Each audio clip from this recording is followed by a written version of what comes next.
읽겠습니다. 시작. 그리스도의 평강이 너희 마음을 주장하게 하라. 너희는 평강을 위하여 한 몸으로 부르심을 받았나니 너희는 또한 감사하는 자가 되라. 다시 한번 기도드립니다. 사랑의 아버지 하나님, 감사를 드립니다. 이제 우리가 하나님의 자녀로서 날마다 참으로 우리가 주님을 만나야만이 주님 안에서 바로 깨닫고 바로 보고 바로 알고 바로 행동하고 나갈 줄로 믿습니다. 저희들 더 이상 육신에 져서 육신에 속지 않게 하여 주시고 날마다 성령 하나님의 간섭을 받아 복되게 살아가는 저희들 되게 하여 주시옵소서. 이 시간에도 함께 하여 주시고 은혜 베풀어 주시옵소서. 감사를 드리오며 살아계시고 말씀 주시는 예수 그리스도의 이름으로 기도하옵나이다.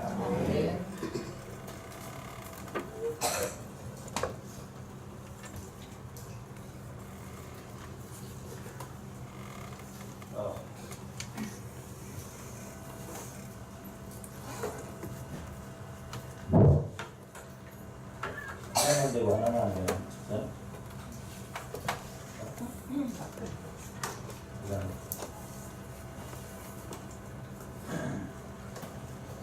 여러 가지 속속이 안 되면 빠기 뜻이.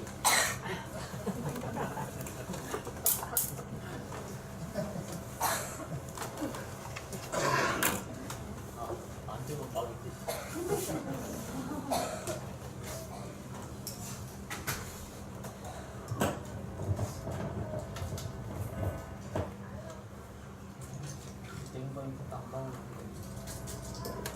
난방이 있습니다.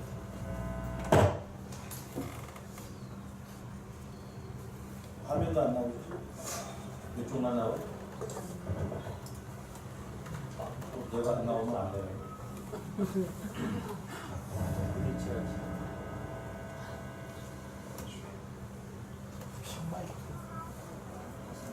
핀 마이크로 하시면 마이크를 좀 핀 마이크.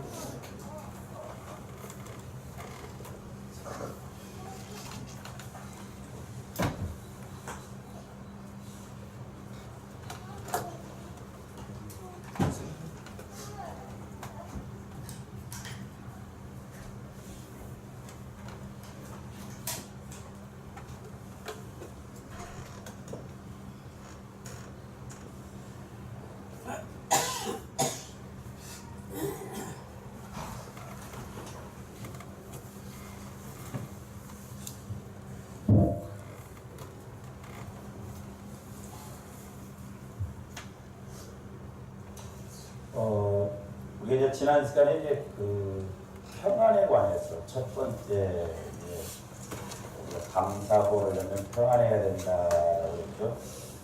그래서 이제 오늘 15절 말씀에도 보니까 그리스도의 평강이 너희 마음을 주장하게 하라 그랬습니다.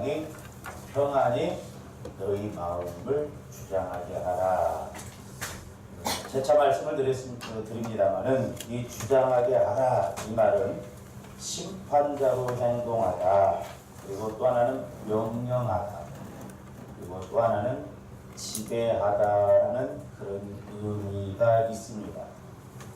이 단어는 마치 심판관이 정확한 룰에 따라서 모든 경기의 결정적인 순간에 정확한 판단을 내리듯이 이제 오늘날 예수를 믿는 저와 여러분들도 매 결정의 순간에, 매 삶의 순간에 이렇게 그리스도의 평강을 쫓아서 판단을 내려야 한다는 뜻입니다.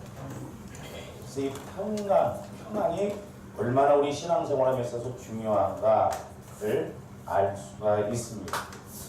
조가람들 인생은 경기나 전쟁과도 같이 끊임없이 결단하고 결정하는 것의 연속입니다.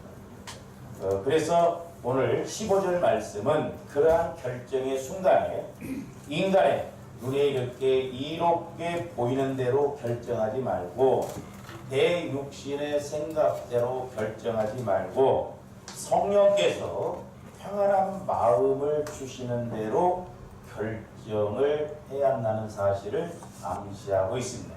그래서 로마서 8장 6절에도 보면 영의 생각은 생명과 평안이다.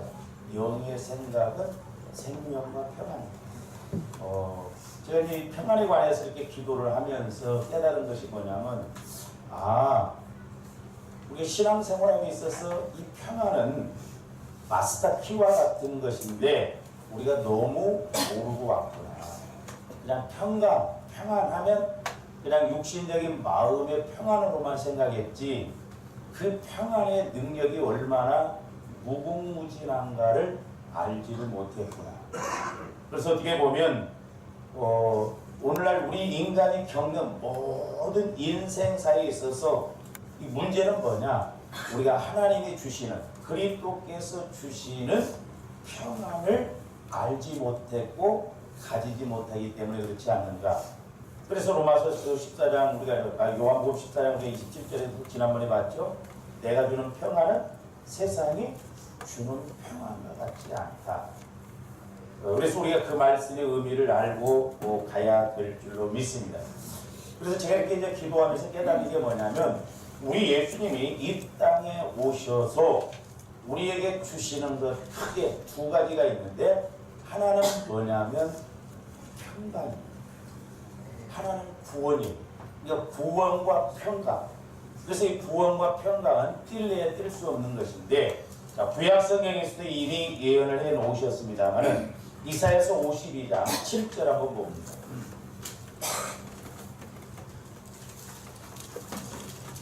이사야서 말씀을 좀 찾아야 할 것 같아요. 여러분들 보이는데 내가 안 보이니까. 이사야서 52장 7절 말씀. 좋은 소식을 전하며 평화를 공포하며 복된 좋은 소식을 가져오며 구원을 공포하며 시온을 향하여 이르기를 내 하나님이 통치하신다 하는 자의 산을 넘는 발이 어찌 그리 아름다운가. 여기 말씀에 보면 두 가지를 공포하라고 했어요. 그 두 가지를 공포하라고 했는데 그 두 가지가 좋은 소식이고 복된 소식이다. 그래서 하나는 뭐예요? 평화를 공포하는. 이 평화가 좋은 소식, 복된 소식이다. 그리고 두 번째로는 구원을, 좋은 소식을 가져오며 구원을 공포하며. 그러니까 이 구원을 공포하며 그 영혼이 구원받는 것, 이것도 좋은 소식이고 복된 소식이라고 하는 것입니다. 두 가지요. 하나는 좋은 구원받는 것이 복된 소식. 그래서 복음은 복된 소식, 그런 말입니다. 그리고 구원을 받음으로 인해서 또 하나 우리에게 복된 소식이 뭐냐? 우리 마음에 그리스도의 평강이 임해지는 것입니다. 할렐루야. 그래서 누가복음 2장 14절, 우리 예수님이 이 땅에 이제 태어나실 때 어떤 은혜를 우리에게 주셨느냐, 그것도 말씀하고 있는데, 자, 누가복음 2장 14절 한번 봅니다.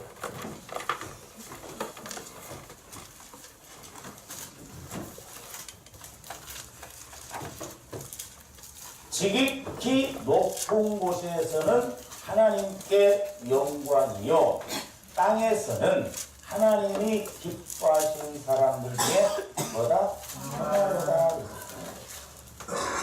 그러니까 하나님께는 영광이고, 우리가 이 땅에서 받는 은혜가 뭐냐? 평안이다 이 말이야. 그래서 저와 여러분들이 이제 예수 믿고 구원받았으면 어떤 상황 속에서도 평안해야 될 줄로 믿습니다.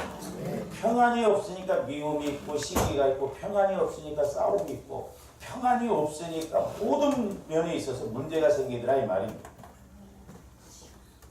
뿐만 아니라 누가복음 19장 38절도 한번 봅니다.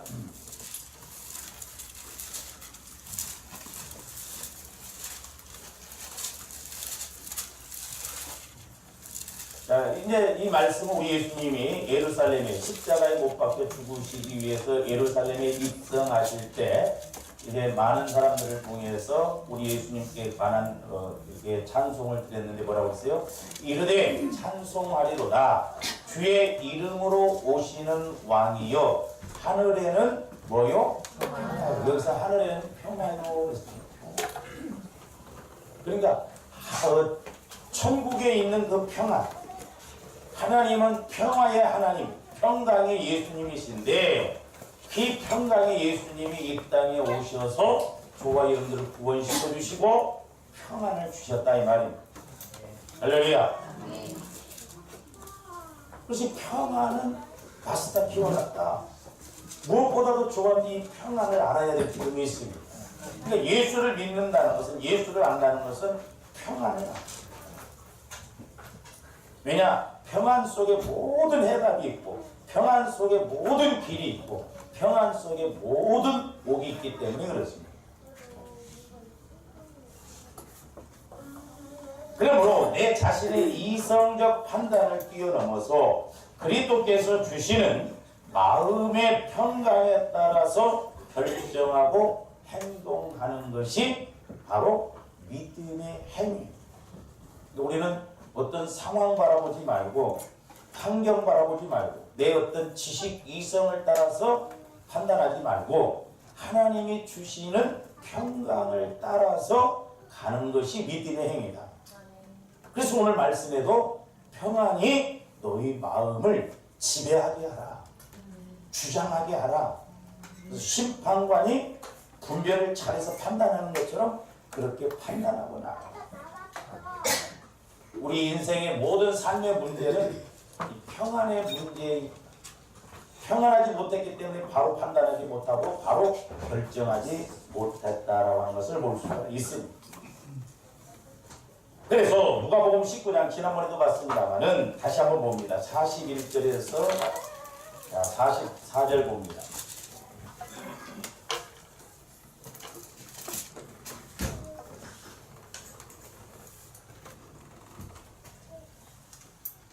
가까이 오사 성을 보시고 우시며 그랬죠. 예수님이 예루살렘 성을 보실 때 지금 우실 만큼 답답함과 안타까움과 그런 괴로움이 있었다. 왜 그러냐? 이르시되 너도 오늘 평화에 관한 일을 알았더라면 좋을 뻔하였거니와 지금 내 눈에 숨겨졌더라. 좋아하는데 평안에 대해서 확실하게 알아야 될 필요는 있습니다. 근데 내 눈에 숨겨졌다는 건 뭐예요? 영적으로 볼 줄을 모른다. 예수님이 평화의 그런 메시아로서 오셨는데, 구원의 메시아로 오셨는데 지금 하나님을 믿는다고 하는 유대인들이 예수님을 못 알아봤다 이 말이에요. 니네들이 평안에 관한 것을 알았더라면 좋았을 것을 지금 내 눈에 감겼도다. 그러면서 이제 거기 44절 보면 뭐라고 그랬어요? 또 너와 및 그 가운데 있는 내 자식들을 땅에 메어치며 돌 하나도 돌 위에 남기지 아니하리니 이는 내가 보살핌 받는 날을 알지 못함을 이남이라 그랬죠. 보살핌이라는 건 지난번에도 말씀을 드렸습니다마는 심판날을 알지 못했다. 심판날. 두 가지입니다. 오늘날도 주원들이 이 말씀을 통해서 우리가 깨달아야 할 것이, 하나는 성령께서 교회를 통해서 말씀을 통해서 때로는 주의 종을 통해서 분명히 우리에게 말씀하셔요. 근데 그때 주님이 내게 주시는 말씀으로 깨닫지 못하면 그 문제가 된다. 그래서 주님이 자꾸 말씀하시고 사랑으로 보살피시니까 유대인들에게 그랬던 거죠. 또 하나는 뭘 알아야 돼요? 마귀 역사를 알아야 된다. 영적으로 본다고 한다면 예수님이 지금 유대인들에게 계속 구원에 관해서 평안에 관해서 말씀을 주셨는데 마귀가 유대인들을 마음을 사로잡아서 말씀을 못 받게 했어. 말씀을 못 깨닫게 했어. 마귀 역사를 몰랐어요. 영적인 걸 몰랐어요. 그래서 저는 꼭 아셔야 할 것은 신앙생활하면서 하나님의 역사도 잘 알아야 되지만 마귀 역사도 꼭 잘 알아야 됩니다. 이걸 모르면 우리는 종교 생활에 예수 믿고 환경적으로 복이나 받으려고 하지 영적 세계가 있는지 이 세상에서 마귀가 어떻게 역사하는지 그런 걸 모른다. 마귀 역사를 분별을 잘해야 돼.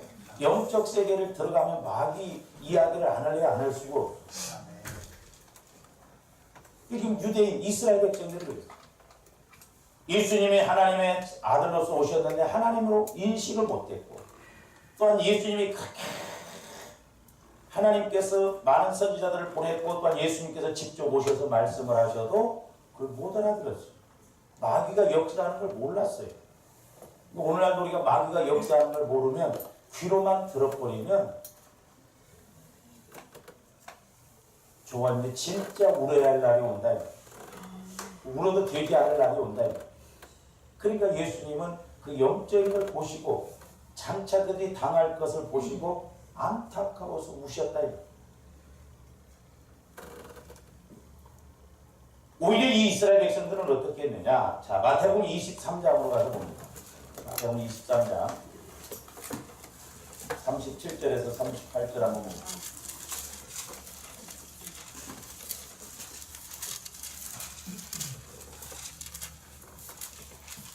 마태복음 23장 37절에서 38절 예루살렘아 예루살렘아 선지자들을 죽이고 내게 파송된 자들을 돌로 치는 자여 암탉이 그 새끼를 날게 하려에 모음같이 내가 내 자녀를 모으려 한 일이 몇 번이더냐. 그러나 너희가 원하지 아니하였도다. 보라 너희 집이 황폐하여 버려진 바 되리라.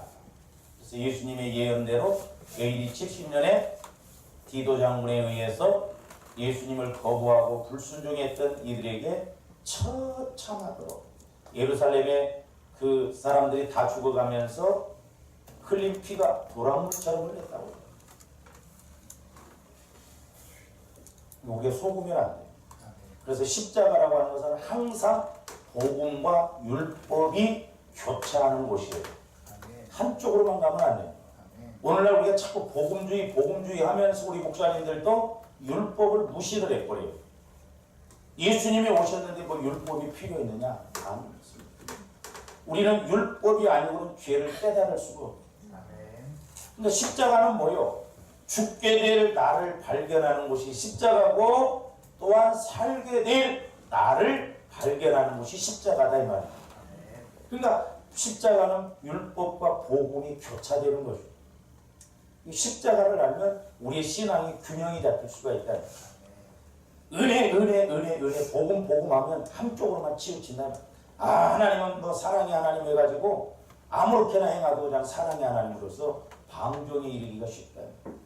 또 율법만 우리가 따라가면 우리가 두려움의 하나님만 찾아갈 수 있다. 그래서 우리 신앙은 언제나 균형이 잡혀요. 근데 지금 이스라엘 백성들이 하나님께서 선민으로 택하셔서 이렇게 많은 민족에게 복음을 증거하도록 택했는데 이 사람들이 오해를 했어요. 정치적인 메시아. 우리나라가 로마에 의해서 다른 나라에 의해서 이렇게 핍박을 받으니까 그 나라를 멸하고 유대인들만 자기들만 구원시킬 메시아로만 착각했다. 오늘날도 마찬가지입니다. 왜 교회를 다니다 안 다니느냐? 예수 믿는다고 하면 병 낫고 예수 믿으면 복 받는다고 했는데 막상 다녀봐도 그게 안 오니까 그렇게 안 되니까 떠나버리는 거예요. 그 지금 우리나라에 교회 다니다 안 다니는 사람들이 400만이라잖아요. 400만. 거의 많은 사람들이 다 들어가요. 요즘은 그래서 이상한 성도들이 있단 말이에요. 가난한 성도. 그런 사람들만 모아서 또 예배드리는 목사님도 계시더라고요. 물론 그렇게 돼야죠. 가난한 성도는 거꾸로 말하면 안 나가 성도들. 교회를 안 나가. 가난한 거꾸로.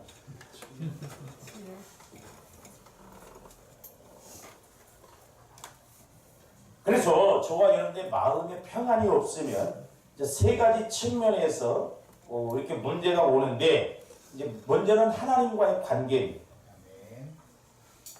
그러니까 하나님께서 우리에게 주신 평안이 없으면 하나님과의 관계에서 우리가 어떻게 생각하느냐? 첫째로는 육신의 생각과 환경 따라가요. 그러니까 교회는 다닙니다. 그러나 내가 주인이에요. 그래서 육신과 환경 따라가요. 두 번째로는 의심과 걱정이 와요. 교회는 다니는데 자꾸 의심이 생기고 걱정이 와요. 하나님을 못 믿으니까. 하나님이 주시는 평안을 못 가지니까. 그러다가 이제 세 번째, 마지막 코스가 뭐예요? 원망 불평함. 원망 불평. 그러니까 조원들 입에서 원망 불평이 나오면 자칫 내가 떨어질까 조심해야 돼. 우리 구약 성경에서 보면은 이스라엘 백성들을 원망 불평에게 결국 광야에서 죽게 만듭니다. 그다음에 이제 사람과의 관계에서는 어떻느냐? 첫째로는 미움과 다툼이 와요. 미움과 다툼. 미움과 다툼은 평안한 것과 아무 상관이 없는 것 같죠? 아니에요.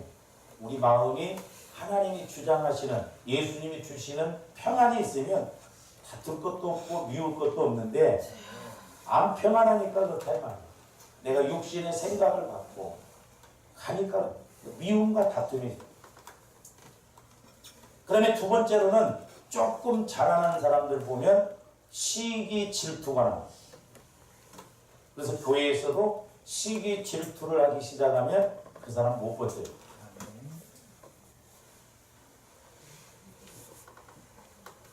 조원들은 안 그럴 것 같죠?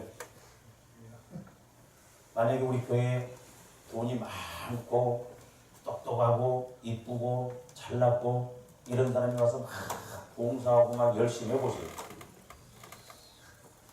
야, 저렇게 하니까 좋다가 아니야. 굴러온 돌이 박힌 돌 빼려고 하네.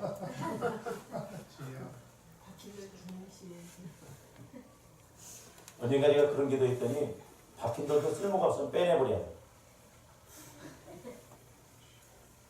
세상 개념으로 생각하는 거예요. 그 다음에 또 하나 세 번째는 뭐냐면 자기보다 못한 사람은 무시천대를 해요. 이제 온 사람들은 무시하고 막 천대하고 그냥 나갑니다. 그 다음에 이제 세 번째로는 환경과의 관계에서 와지는 게 뭐냐면 첫 번째로는 두려움과 무서움이에요. 두려움과 무서움. 제일 먼저 와지는 게 뭐냐면 두려움입니다. 두려움. 뭔 일을 하려면 두렵죠. 뭔 어려움이 오면 두렵죠. 이러다 망하지 않을까. 이러다 어떤 문제가 생기지 않을까. 그 다음에 두 번째로는 근심 걱정입니다. 근심 걱정이 눈만 뜨면 근심 걱정이 옵니다.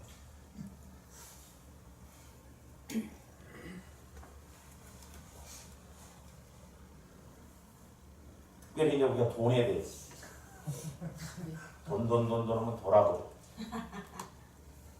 근심 걱정이. 그 다음에 세 번째로는 불안 초조가 와요. 불안 초조. 환경적인 불안함, 촉촉함.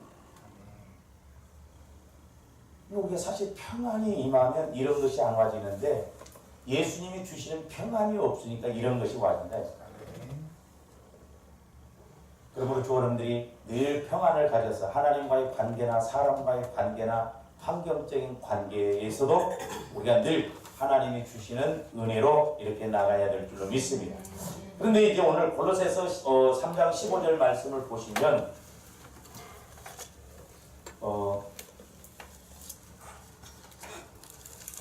제가 꽤 지금 오래 했어요. 본문을 가지고 골로새서 3장 15절 가지고 한 15번, 16번 했어요. 한번 잘 보세요. 조원들이 얼마나 건성으로 성경을 읽었는지 16번을 지금 해도 이 말씀을 볼 때 우리가 그런가 보다 15절 한번 보세요. 두 가지를 이야기했어요. 물론 이제 뒤에 감사 빼고 15절에서 보면 평강이 너희 마음을 주장하게 하라 그랬어요. 평강의 마음이 너희 마음을 주장하기라고 했어요. 또 하나 평강에 대해서 말씀하고 어떻게 평강을 해야 된다는 거예요? 성도와의 관계.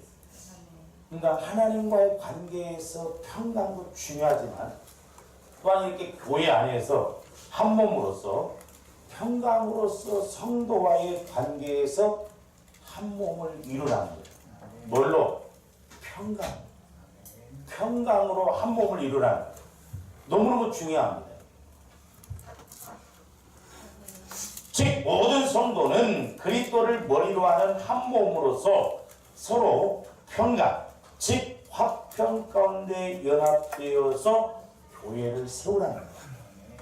그러니까 교회가 평강하지 않으면 그냥 모이기는 한다 할지라도 교회가 하나님이 기뻐하시는 교회로 세워질 수가 없어요. 쓰임받는 교회로 세워질 수가 없습니다. 그래서 마귀가 지금 우리 한국교회가 얼마나 지금 뭐 말이 많습니까? 함부로 판단하거나 비판하면 안 돼요. 교회를 위해서 우리가 기도해야 됩니다.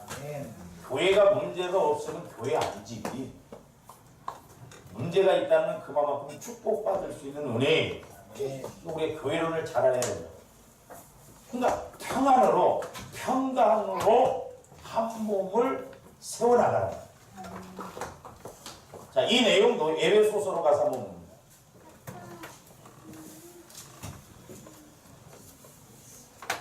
에베소서를 빨리 하면 에베소서 애를 잘 벌려면 영적으로 우리가 자녀를 많이 출산하려면 에베소서를 잘 알아야 되는데 에베소 4장 1절부터 6절까지 보시죠. 그러므로 주 안에서 갇힌 내가 너희를 권하노니 너희가 부르심을 받은 일에 합당하게 한 지금 사도 바울이 감옥에 갇혀 있습니다. 감옥에 갇혀 있으면서 옥중 서신을 보내 에베소 교회에 있죠. 그러면서 감옥에 있으면서도 사도 바울이 크게 강조하고 싶은 게 뭐냐면 2절 모든 겸손과 온유로 하고 오래 참음으로 사랑 가운데서 서로 용납하고 우리가 성도라면 이렇게 해야 된다는 거예요. 그러면서 3절에 보면 뭐라고 하냐 평안에 매는 줄로 그랬어요. 평안에 매는 줄로 성령이 하나 되게 하신 것을 힘써 지켜라. 그러니까 성령은 성도끼리 언제나 평안으로 하나 되게 평안은 그러니까 성도가 10명이면 10명, 100명이면 100명, 1000명이면 1000명이 모여도 한 마음 한 생각으로 평안으로 이렇게 묶어져야 돼요. 근데 평안하지가 않아. 그래서 나중에 말씀드리겠습니다만은 평안하지 않으니까 나중에 꼭 와지는 게 뭐예요? 끼리끼리. 끼리끼리. 이거 지금 큰 문제예요. 근데 교회는 보니까 영적인 이 단체라 10명이 모여도 끼리끼리가 생기고 뭐 1000명이 모여도 끼리끼리가 생기고 장로파, 뭐 집사파, 안수집사파, 권사파 권사들 중에 또 나뉘어. 그러면서 4절 보면 몸이 하나요 성령도 한 분이시니 이와 같이 너희가 부르심에 한 소망 안에서 부르심을 받았느니라. 몸도 하나요 교회도 하나요 성령도 하나요. 그래서 한 소망 안에서 한 평안 안에서 우리를 부르셨다 이 말입니다.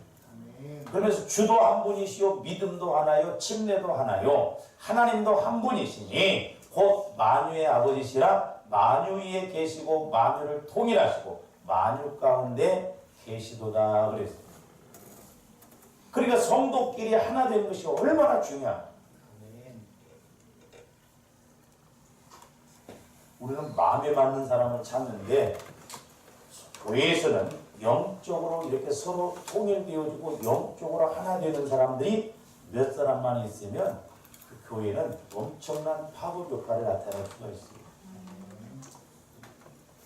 성령을 통해서 평안으로 한 몸. 저렇게 은혜 받고 도전도 받고 또 도전도 주고 이와 같은 은혜가 있기를 주님의 이름으로 축원을 드립니다. 그러면 오늘날 왜 교회가 이렇게 갈라지고 분열이 생깁니까? 그리스도의 평강으로 하나 되지 못하기 때문입니다.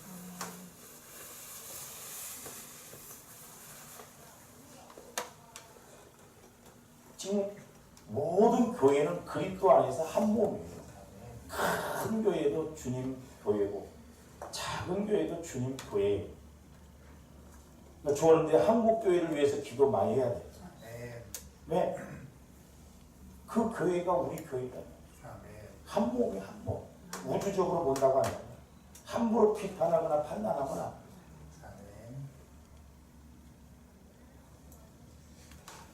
저렇게 비판하고 판단하는 사람들 보면 그 사람이 그 입장 되면 더울 사람이요.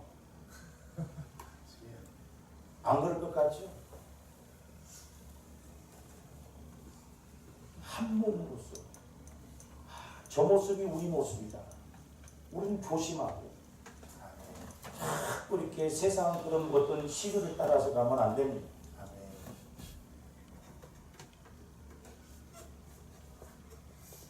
뭐 요즘 막 유튜브에 들어가 보면 별의별 것이 다 뜨잖아요. 왜 조계산은 안 뜬지 몰라. 네? 그 정도 되면 명속교회급이요. 조계사가 얼마나 큽니까? 돈이 얼마나 많아요. 근데 교회에 어떤 문제가 있는 것에 대해서 그렇게 그냥 난리인데 PD 수첩에서 조계사는 안 밝혀. 지네들이 우리 교회를 아냐고. 마귀가 그렇다고 우리 예수 믿는 사람들도 같이 가면 안 돼요. 기도해서 교회가 바로 설 수 있고 심판은 하나님이 하셔요. 하나님. 그런 걸 보고 우리가 기도해서 교회가 하나님 앞에 바로 설 수 있고 그렇게 해야 돼요. 문제는 뭐냐? 그런 좌파적인 그런 시각을 갖고 있는 그런 목사님들 그런 성도들이 데모를 하려면 교회 성도들이 데모를 해야 돼. 다른 사람들이 와서 그냐고. 자기들이 교회 서는데 보태줬어? 그렇잖아요. 그러니까 우리가 영적인 것을 보니 어떤 면에서는 이제 뭐 그렇다고 해서 교회가 문제가 없다는 게 아니라 저는 개인적으로 그렇게 생각해요. 우리 예수 믿는 사람들 한 사람 한 사람이 예수님을 정확하게 만나고 예수님이 주시는 평안을 가졌다고 한다면 마귀 역사가 틈탈래야 틈 못하요. 마귀 역사를 물리치고 이길 수 있단 말이에요. 아까 우리 예수님이 이 땅에 오신 목적이 하나는 구원이요, 하나는 평강이에요. 그러니까 우리가 영적으로 깨어있지 못하니까 육신적인 생각을 따라가니까 결국에는 마귀가 공격해서 이렇게 일이 벌려질 수밖에 없어요.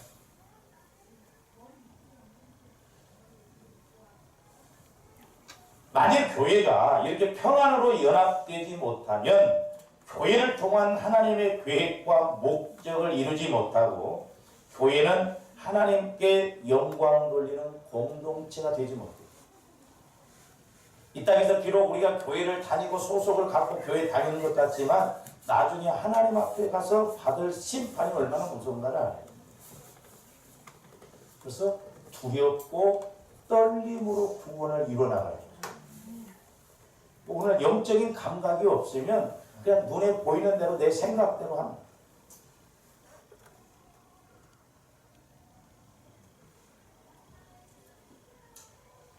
그래서 우리가 여기서 또 하나 알아야 할 게 뭐냐면 아까 하나님과의 관계, 사람과의 관계, 환경적인 관계라고 했죠. 또 하나는 네 번째로 내가 하나님께서 내게 주신 평안, 그리스도의 평강을 체험해 보지 못하면 이 교회와의 관계에 있어요. 그러니까 성도들 한 사람 한 사람이 예수를 만나서 예수님이 주시는 평안을 갖지 못하면 교회가 어떤 현상이 일어나냐면 첫 번째로는 하나 되지 못해요. 따로 그냥 교회는 이렇게 와서 예배 드리지만 하나가 못 돼요. 밖에 나가면 다 따로. 그래서 말세지 말에 가까우면 개인주의예요. 개인주의. 어떤 배려, 섬김 이런 게 지금 자꾸 없어집니다. 보면 내 이주의 내 이주, 내 생각대로 움직이는 거예요. 분당회 같은 경우에는 젊은 사람들이 신방 오는 걸 싫어해요. 지금 우리 한국교회에 신방이 무너지고 있습니다. 그래도 돈 벌러 가기 때문에 낮에는 신방할 데가 없어요. 하려면 밤에나 좀 해야. 분당의 젊은 사람들은 신방 오지 말아요. 11조는 자기들이 알아서 온라인으로 보내준대. 개인 교회 안에도 이런 것이 얼마나 편리한데. 이 어떤 희생, 배려, 섬김 이런 것이 없다는 거예요. 왜? 평안하지 못하니까. 하나님이 주시는 평안이 없으니까 희생을 안 해요. 그러므로 좋은데 하나님께서 주시는 이 평안을 가져야 될 줄 믿습니다. 두 번째로는 서로 사랑이 없어요. 사도 요한이 예수님이 그렇게 외치셨던 서로 사랑하라. 이게 없습니다. 우리 성경을 좀 바꿔야 해요. 그렇게 하면 잘할 것 같아요. 서로 미워해라. 그러면 10명이면 10명이 다 미운 대상. 부딪히는 사람마다 다 미움의 대상. 저건 이제 다리 안 부러지나.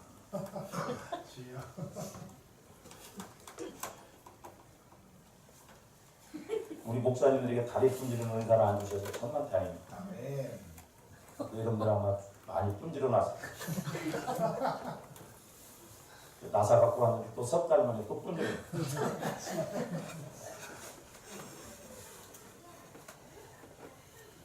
서로 사랑이 식어져요. 평안을 하늘에서 주시는 평안의 예수님이 오신 그 은혜를 우리가 모릅니다. 세 번째로는 꼭 당을 지켜야 돼요. 폐가 갈립니다. 폐가. 이 교회의 큰 병폐예요. 당짓는. 그러니까 우리는 둘이라도 당기면 안 돼. 할렐루야. 이제 교회가 이렇게 교세가 약할수록 사람들이 자꾸 더 대장으로 들라고 합니다. 좀 열심히 하고 있는 사람들은 나 없어봐라. 일부러 빠집니다. 위험한 발생. 나 없으면 교회가 안 돌아가요. 나 없으면 성가대가 안 돌아가요. 나 없으면 주일학교가 안 돌아가요.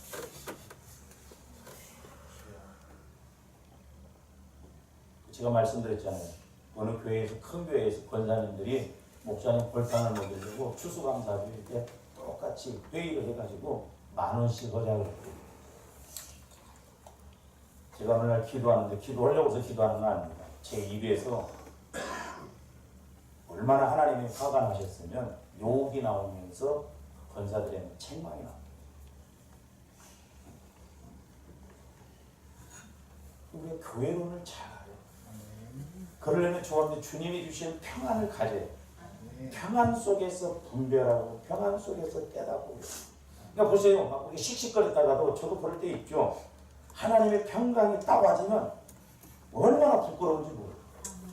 왜 내가 그렇게 생각을 했던가. 평강이 임하면 바로 깨달음이 오고 바로 분별이 된다니까요.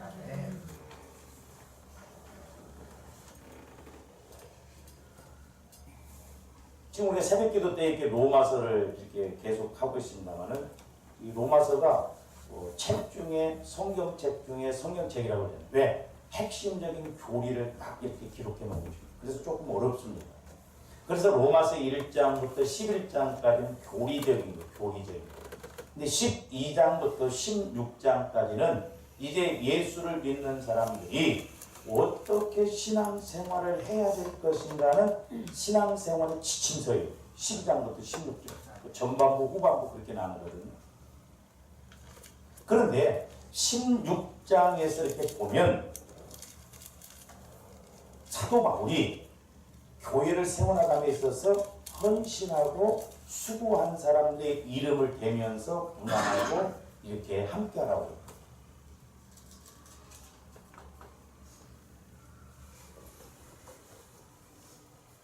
근데 그 중에 이제 누포라고 하는 사람, 누포의 아들이나. 자, 우리 로마서 16장 13절 한번 보세요.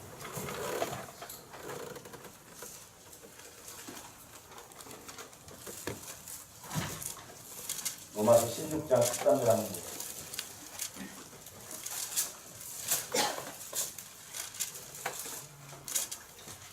주 안에서 택하심을 입은 루포와 그의 어머니에게 문안하라. 그의 어머니는 곧 내 어머니라 그랬어요.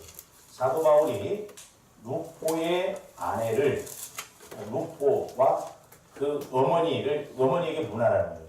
그 루포의 어머니를 문안하는 거예요. 그 어머니가 내 어머니같이 봉사하고 나를 도왔고 희생하고 그랬다는 거예요. 1절부터 보면 이제 3절부터 보면 뭐 브리스길라, 아굴라 쭉 나오잖아요. 교회를 세우려고 할 때 희생하고 헌신한 사람들이다. 그러면서 루포와 그의 어머니에게 문안하라. 그의 어머니는 내 어머니라고 했어요.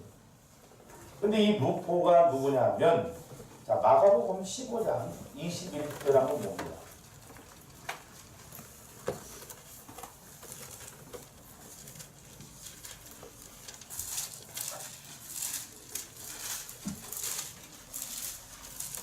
마가복음 15장 21절 한번 보세요.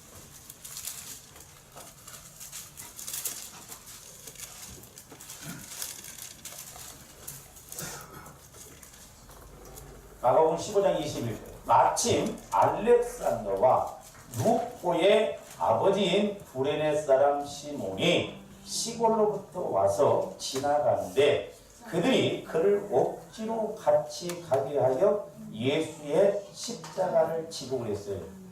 지금 루포의 아버지 시몬이 시골서 지금 예루살렘에 와서 절기를 지키러 가려고 하는데 마침 그때 예수님이 십자가를 짊어지고 가는데 예수님이 너무 힘드시고 고통스러우니까 군인들이 어거지로 이 루포의 아버지 시몬에게 십자가를 억지로 지워줬어요. 지려고 진 게 아니에요. 억지로 지워줬어요. 그런데 억지로 십자가를 지고 갔는데도 하나님은 그냥 두시지 아니하시고 그 자녀와 그 아내를 구원시키셨다 이 말입니다. 그러면 이런 말씀을 통해서 조원들이 알아야 할 게 뭐냐면 교회도 마찬가지예요. 적용적인 측면에서 보면 제가 그전에부터 이제 이렇게 깨닫고 이렇게 하는 뭐냐면 교회는 주님의 몸입니다. 그러니까 교회가 어려울 때 진짜 교회 일에 대해서 내가 억지로라도 그 교회를 위해서 희생하거나 헌신하면 하나님은 그것도 기뻐하셔요. 아멘. 그게 복입니다. 아멘. 근데 조원들이 아셔야 할 게 뭐냐, 교회를 이렇게 세워나감에 있어서 교회가 어려운데 내 직분이라든가 이런 것을 우습게 알고 소위 말해서 교회를 가슴 아프게 하면 남 더 힘들어요. 그거 알아요. 하나님이 조원들에게 시간 주시고 건강 주시고 물질 주실 때는 교회를 위해서 이렇게 세우라고, 교회를 위해서 그렇게 은혜를 주셨는데 교회가 힘들고 어려운데도 불구하고 나 몰라라 저 다 말씀 못 드려요. 그렇기 때문에 우리가 교회 이름에 대해서 예민하고 성령을 통해서 예민하게 반응해요. 조원들 직분도 마찬가지예요. 직분을 우습게 알고 직분을 그냥 빼먹어버리고 감당 안 하고 그랬을 때 복 못 받아요. 잘 알아야 된다는 거예요. 근데 시몬은 시골서 와가지고 예수님이 고통스러울 때 억지로 군인들에 의해서 십자가를 짊었음에도 불구하고 얼마나 나중에 하나님의 은혜를 주셨으면 또한 주의 일을 얼마나 힘썼으면 사도 바울이 그 루포의 어머니는 내 어머니다. 어머니라고 칭할 정도로 그렇게 열심을 냈다 이 말입니다. 그러니까 우리가 영적인 측면에서 이런 걸 알고 가야 될 줄 믿습니다.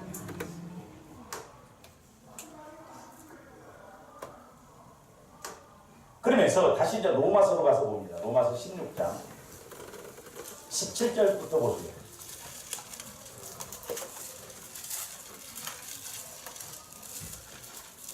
교리적인 것에 대해서 쭉 이야기했지만 중심은 뭐냐면 교회거든요. 교회. 주님 몸이 중요한데 17절부터 보시면 형제들아 내가 너희를 권하노니 너희가 배운 교훈을 거슬려 분쟁을 일으키거나 교회에서는 분쟁을 일으키면 안 돼요. 저 사람이 잘 몰라서 그랬을 수도 있고 또한 평안이 없어서 그랬을 수도 있으니까 때로 우리가 이해를 잘하고 잘 알게 해야 됩니다. 분쟁을 일으킬 거면 안 돼요. 그 다음에 거치게 일으키거나 거치게 하는 자들을 살피고 그들에게서 떠나라는 거예요. 교회가 문제가 생기면 거칠게 앞장서는 사람들이 있어요. 무슨 교회를 사랑하는 모임 해가지고 뭐 순사모, 명사모 막 그런 사모하는 것이 교회를 무너뜨리는 거 아니잖아요. 그런데 18절 이 같은 자들은 우리 주 그리스도를 섬기지 아니하고 다만 자기들의 배만 생. 그러니까 교회에서 분쟁이 일어나는 것은 꼭 이권입니다. 이권 문제가 생기면 다퉈요. 내가 손해를 보느냐 손해를 안 보느냐, 내가 욕을 얻어먹느냐 내가 욕을 얻어먹지 않느냐, 이런 문제가 생긴 거예요. 그래서 교활한 말과 아첨하는 말로 순진한 자들의 마음을 미혹하느니라.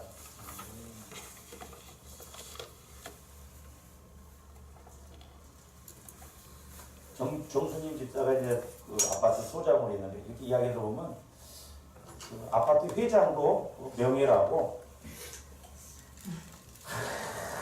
운동해가지고 내 사람 만들어서 어쩌든가 막 소장을 힘들게 하고 다른 사람을 힘들게 하려고 그런 사람들도 있고.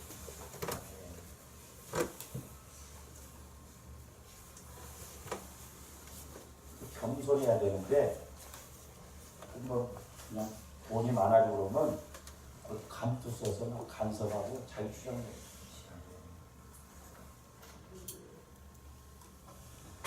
그러면서 순진한 자들의 마음을 미혹하느니라. 조언들이 어느 단계까지 가야 하냐? 미혹의 영을 분별하는 단계까지 가야 될 줄을 믿습니다.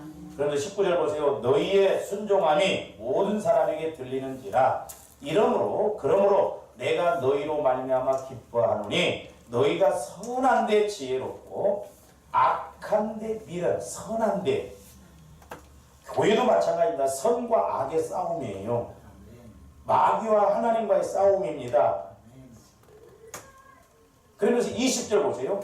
평강의 하나님께서 속히 사탄을 너희 발 아래에서 상하게 하시리라.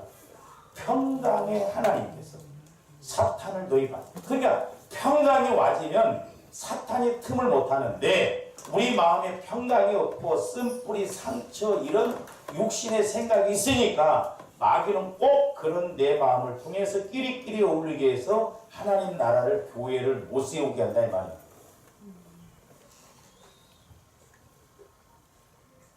그래서 오늘 19절 말씀 선한데 지혜로 악한데 미련한. 그러니까 뭐 교회 세운다고 큰 교회 보면 반대파 서가지고 막 끝까지 가는 사람들이 있죠. 무서운 거예요. 우리는 옳다 하면서 끝까지 본당 지켜야 된다. 들어오려고 막 출입구에서 또 나가가지고. 가지고 어떤 사람들은 본당에서 예배드리고 어떤 사람들은 교육관에서 예배드리고. 난 그렇게 예배드리면 뭐라고 예배드리는 거야? 하나님이 그래도 내가 기뻐한다고 그랬어요? 내 순수한 내 말로 내가 욕을 하면서 한다고 한다면 내가 하나님이라고 하면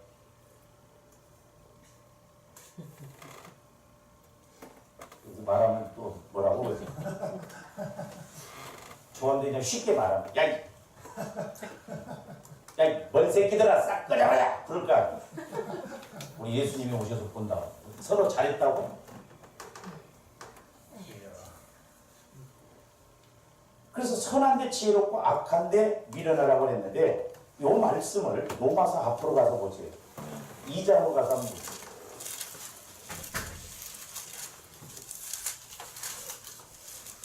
로마서 2장 7절부터 9절 한번 보세요. 지난번에 제가 말씀드렸죠. 로마서 2장 5절에 보면 고집과 회개하지 않으면 문제라고 그랬죠. 그러면서 이제 사도 바울이 선과 악에 대해서 이야기를 합니다. 그래서 6절에 보면 하나님께서 각 사람에게 그 행한 대로 보응하시되 그랬어요. 참고 선을 행하여 영광과 존귀와 썩지 아니할 것은 아니함을 구하는 자에게는 영생으로 하시고, 그 다음에 9절 보세요. 악을 행하는 각 사람의 영에는 환난과 공고가 있으리니, 먼저는 유대인에게 오니까 악을 행하는 사람에는 예수를 믿는 사람이 됐든 안 믿는 사람이 됐든 유대인이 됐든 헬라인이 됐든 얄짤 없다 이 말이에요. 근데 중간에 뭐가 하나 들어갔냐면 6절 8절 보세요. 오직 당을 지어 진리를 따르지 아니하고 불의를 따르는 자들에게는 진노와 분노로 하시리라 그랬어요. 이게 결국에는 뭐예요?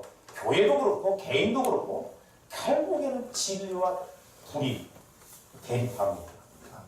그러니까 교회 안에서도 보면 결국 당을 지어요. 새를 키웁니다. 나를 따라줄 사람이 누군가요?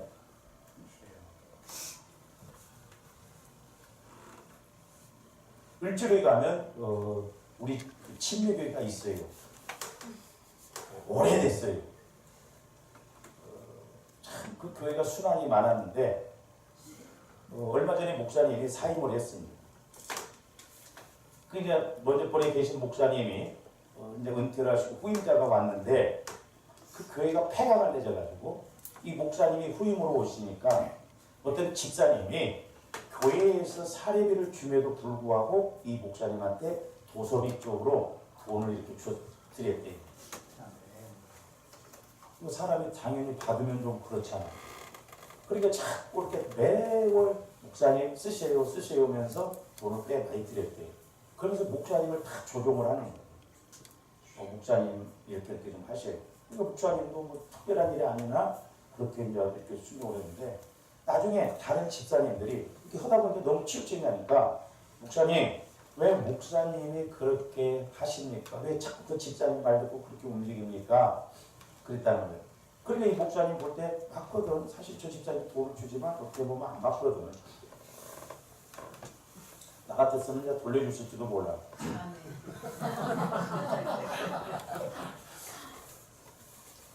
그러니까 나중에 목사님이 그 집사님 말을 안 들으니까 이 집사님이 사람들하고 자꾸 접촉을 해가지고 자기 편을 맞는 거예요. 그러니까 목사님이 그 몇 년 있을 때 이제 신임 그 투표를 했었나 봐요. 그래갖고 목사님이 결국 나가게 됐어요. 교회가 그렇게 되더니 그러니까 집사님들이 덕복 준다고 받을 일이 아닌데 목사님도 경험이 없으니 결국 그 교회에서 그만뒀어요. 돈의 힘이 이랬다니.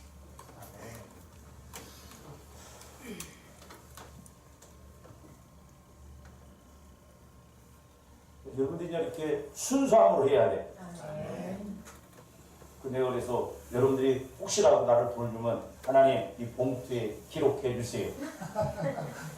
사심.